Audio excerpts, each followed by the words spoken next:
Bonjour à tous et surtout bonjour à toutes, puisque dans Café Presse aujourd'hui, on va parler de femmes.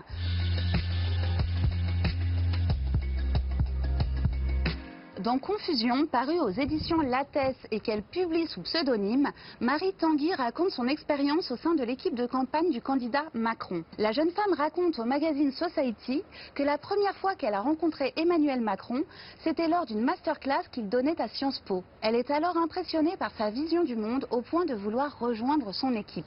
Quand en 2016, il a fait son discours de candidature, je me suis dit c'est là qu'il faut que je sois. En 2017, elle intègre donc le pôle des idées, au siège de campagne du candidat. Il ne lui faut pas plus de 24 heures pour ressentir une gêne et un décalage par rapport aux autres membres de l'équipe.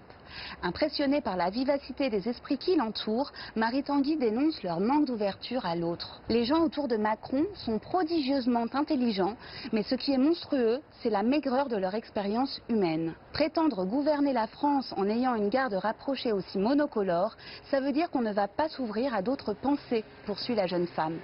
Son malaise ne fera que s'accroître et l'amener à démissionner 2 semaines avant le premier tour. Cette expérience a tout anesthésié. Mon intérêt pour la politique, l'actualité et la chose publique. Elle commence l'écriture de ce récit seulement 2 jours après avoir quitté son poste et décidera de le rendre public pour 2 raisons. Parler du burn-out qui touche en France de plus en plus de salariés et offrir le témoignage toujours intéressant des coulisses d'une campagne. Des choses à dire, Camélia Jordana en a beaucoup. Derrière un micro, place de la République ou devant une caméra, la jeune femme au caractère bien trempé est à l'honneur. Society et Les Inrocks lui consacrent plusieurs pages dans leurs éditions cette semaine. Dans Les Inrocks, elle raconte la difficulté d'être une actrice arabe et regrette de ne recevoir que des scénarios clichés.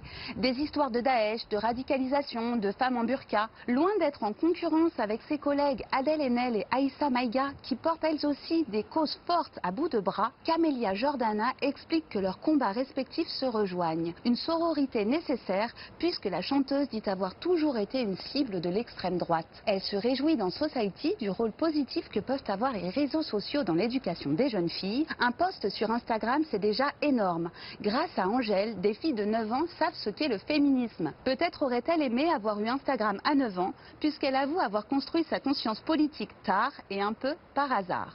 On peut dire que depuis, elle s'est bien rattrapée. Bonne journée sous le soleil à toutes et à tous et à très vite.